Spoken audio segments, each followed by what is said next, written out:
کو بھی سمجھنے کی ضرورت ہے. ویسے زندگی میں ہماری زندگیوں میں ایسا لگتا ہے کہ خدا تو ہے ہی نہیں.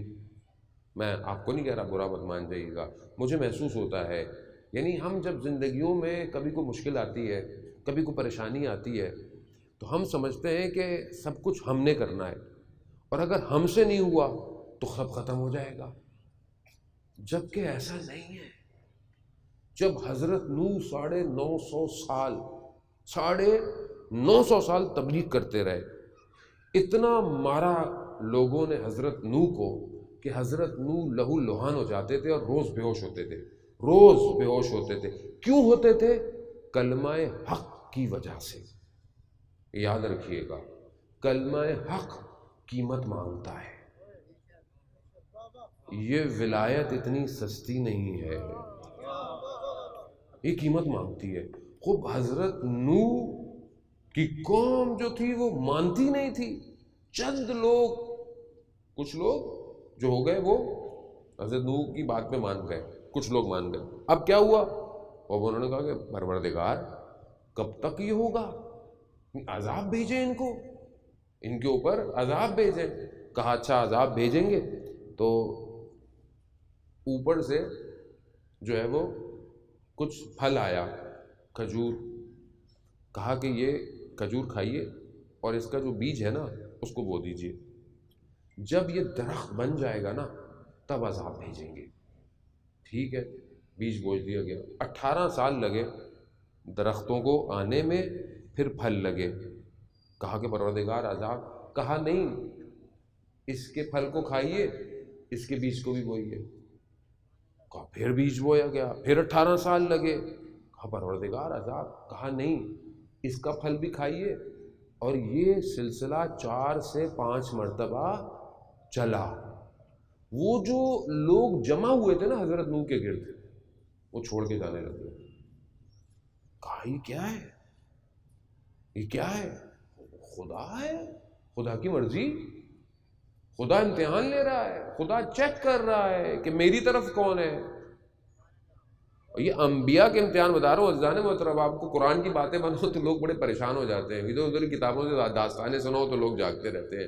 قرآن کہہ رہا ہے، یہ قرآن کے واقعات ہیں، یہ قصص الانبیاء ہے.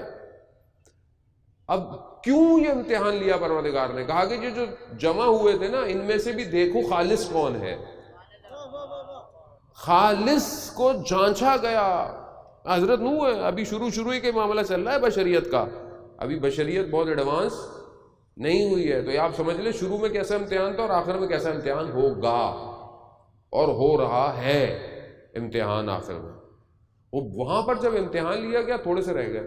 جب تھوڑے سے رہ گیا خدا نے بولا کشتی بناؤ، کشتی بناؤ. اور اب کشتی جب بنانے لگے تو لوگ مسکرانے لگے کہ پانی تو ہے ہی نہیں یہاں، کشتی کیسی بن رہی؟ پہلی دفعہ تو کشتی بنی تھی بشریت میں، اس سے پہلے کشتی ہے ہی نہیں. کہاں پانی آئے گی، یہ بہے گا نکلے گا. لوگ نہیں مانتے تو لوگ مذاق کرتے تھے. عزیزان محترم سمجھنے کی کوشش ہے، خدا کے وعدے پر یقین رکھنا ہی ایمان ہے. اصل بندگی یہی ہے. اور یہ دنیا جس میں ہم اتنے پریشان ہیں نا، یہ دنیا نے ویسے ہی نہیں رہنا. پروردگار نے جب دھوئیں سے سورج اور چاندوں کو بنایا ہے نا، اس لیے نہیں بنایا کہ ان کی روشنیاں ہمیشہ رہیں گی. یہ روشنیاں موقتاً ٹیمپریری ہمیں روشنی دینے کے لیے ہے. یہ سب ختم ہو جائے گا، یہ سب سمٹ جائے گا. جب اٹھایا جائے گا کچھ نہیں ہوگا، کچھ نہیں ہوگا. یعنی اس طرف توجہ کریں، اصل ہدف وہی ہے. اور خدا کے اوپر اعتماد، توکل کریں. حضرت نوح نے کشتی بنائی، کشتی میں سوار ہوئے. دنیا کی جتنی بھی ہر چیزیں تھیں، جانور تھے، چیزیں تھیں، سوار کیا، کشتی نکل گئی. وہ کشتی اس ٹائم انسانیت کو، پوری بشریت کو، کہ علماء نے بحث کی ہے کتابوں میں، علامہ طباطبائی نے اس کو بہترین طریقے سے ہر جگہ سے انہوں نے اس کو کوٹ کیا ہے کہ جس کے بھی نظریات تھے کہ آیا پانی پورے روئے زمین پر تھا یا صرف وہیں پر تھا جہاں حضرت نوح تھے. تو کہتے ہیں پانی پوری روئے زمین پر تھا، یعنی اس کے علاوہ خشکی کہیں نہیں تھی۔ یہ بعد میں پرندے ورندے جاتے تھے، بھیجتے تھے کہ کچھ لے کر آئیں گے، تو جب کوئی پتا وتا لائے کہیں سے تو سمجھ گیا کہ کہیں پر اب خشکی آ گئی ہے اور دوبارہ سے زمین میں سے چیزیں نکلنا شروع ہو گئی ہیں۔ خوب، کشتی نے بشریت کو نجات دیا، پوری بشریت کو نجات دیا۔ اسی لیے رسول خدا حضرت محمد مصطفیٰ صلی اللہ علیہ وآلہ، اللہم صلی علی محمد وآلہ، رسول خدا نے اس لیے فرمایا کہ میرے اہل بیت کی مثال کالسفینۃ نوح، سفینہ نوح کی طرح ہے، یعنی حضرت نوح کی کشتی کی طرح ہے، جو اس میں سوار ہوگا اسی کو نجات ہے۔ اور کچھ نہیں کہا رسول نے جب مودت یا اپنی اجر رسالت بھی مانگی تو اپنے اہل قربا سے مودت مانگی ہے۔ اب یہ ہمیں مسلمانوں کو، یہ سب مسلمانوں کے لیے، یعنی ہماری مجلس کسی فرقے کے لیے ویسے بھی نہیں ہوتی، سب کے لیے، سب مسلمان۔ اب مسلمانوں کو یہ ڈیسائیڈ کرنا چاہیے کہ آیا رسول نے جو فرمایا ہے وہ مہم ہے یا جو ہم خود سوچتے ہیں وہ مہم ہے۔ وہ واضح یہ ہمیں خود کو کرنا پڑے گا کہ رسول کے نزدیک اولویت افضلیت کون رکھتا ہے۔ یہ سارا معاملہ جو آج ہم آ رہے ہیں ہو رہا ہے کس وجہ سے؟ اسلام ہے تو رسول ہیں تو باقی سارے معاملات ہیں۔ اب رسول اہمیت رکھتے ہیں یا باقی لوگ اہمیت رکھتے ہیں؟ رسول اہمیت رکھتے ہیں۔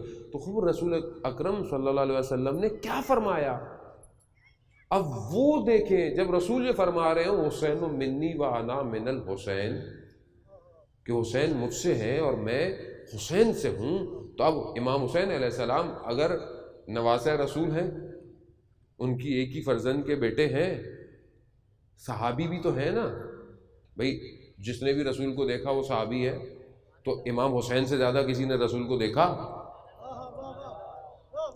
بھئی یہ افضل صحابی ہوئے کہ نہیں ہوئے؟ تو ان صحابی کا بھی احترام کریں، اور ان کے مقابلے میں جو آیا اس نے توہین صحابہ کی یا نہیں کی؟ بھائی ایسے ہی سمجھ لے، اگر ویسے نہیں سمجھ آتا تو ایسے سمجھ لے۔ بھائی رسول نے کس کو اپنے کاندھوں میں سوار کیا؟ وہ تاریخ، رسول کے کاندھے پر کون بیٹھا کہ سجدے طولانی ہو گئے؟ عید مباہلہ جسے ہم کہتے ہیں، جب مباہلہ آیا، جب غیر مسلمان مباہلہ کرنے آئے، مباہلہ کے معنی ہی یہی تھا کہ ہاتھ کھڑے کیے جائیں اور دوسرے کے لیے بد دعا کی جائے، مباہلہ اسی کو کہتے ہیں۔ تو اس وقت رسول کس کو لے کر آئے؟ تو ظاہر ہے جس کو لے کر آئے ہوں گے وہ افضل ہوں گے یا نہیں ہوں گے، اولویت ہوگی یا نہیں ہوگی، تو ان کا احترام واجب ہے یا نہیں ہے؟ عزیزان محترم، خوب ہمیں اس لیے کہا جاتا ہے کہ امام حسین کسی فرقے کے نہیں ہیں، امام حسین بشریت کی نجات کی